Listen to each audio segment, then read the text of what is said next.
Je n'ai ni or ni argent, mais ce que j'ai, je te le donne.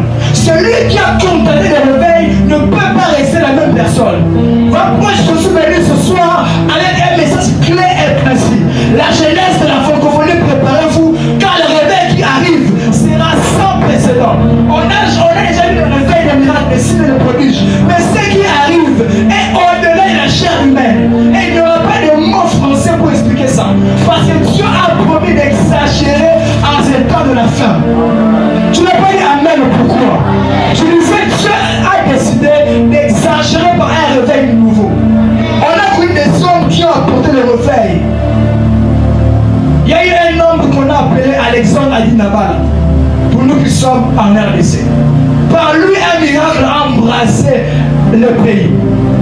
Mais ce que j'aime, c'est que l'homme de Dieu ne part jamais avec l'onction qui est sur lui. Le roi peut mourir, mais l'onction qui est sur lui est transférable. Parce que l'onction peut passer d'un corps à un autre.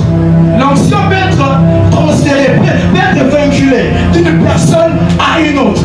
Et nous sommes à la saison où Dieu veut faire une passation de pouvoir. Les gens à la race d'Élie sont en train de partir. Et il faut que les gens à la race d'Élisée puissent être conscients que Dieu est en train de vouloir élever une nouvelle génération.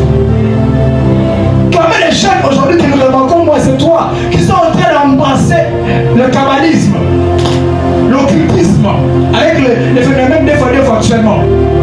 Satan a compris que je dois détruire la jeunesse maintenant. Posez-vous la question avec moi ensemble. Pourquoi le diable a peur de la jeunesse?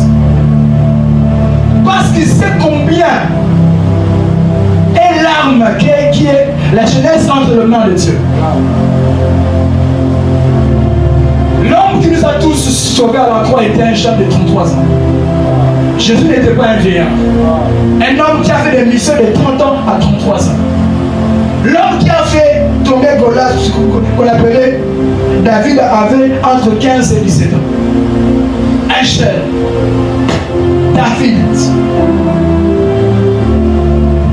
L'homme qui a interprété les songes du roi, Nabucodonosor, Daniel avait environ 17 ans. C'était des jeunes. L'homme qui a fait les songes, qui a songé et qui a interprété les songes du roi Pharaon, Joseph avait 30 ans, c'était un jeune. L'homme qui est devenu plus tard le prophète, le roi, Samuel, alors qu'il a reçu la vision, avait 12 ans. Marie, la mère de Jésus, avait environ 15 à 17 ans. Dieu de la Bible n'a pas utilisé que les vieux comme de Moïse, Élie et les autres. Non, il y a eu des jeunes. Et ces jeunes ont été conscients de leurs responsabilités. Combien de jeunes à leur âge actuellement sont conscients de la responsabilité qui est sur eux? Combien de jeunes? Ma jeunesse est inconsciente. Alors que Dieu a prévu passer par la jeunesse pour toucher les nations. Les vieux sont bien, ils ne sont pas forcément mauvais entre le plan de Dieu. Mais Dieu s'est décidé d'utiliser l'énergie fraîche. Parce que être jeune, c'est avoir de l'énergie, du courage, de la curiosité et croire encore à l'avenir. Celui qui a 80 ans et celui qui a 30 ans n'ont pas la même mentalité. Celui qui a 30 ans se dira j'ai encore du temps. Mais celui qui a 80 ans n'a plus à parler du temps parce que le temps est écoulé pour lui. Il peut mourir le lendemain. Pose ton voisin la question, tu as quel âge cette année? Et qu'est-ce que tu as déjà fait? La plupart des jeunes pensent encore au business, au mariage, à l'argent. C'est bien ça. Les intérêts de Dieu sont plus que l'argent. Qui te servira-t-il à perdre ton âme et à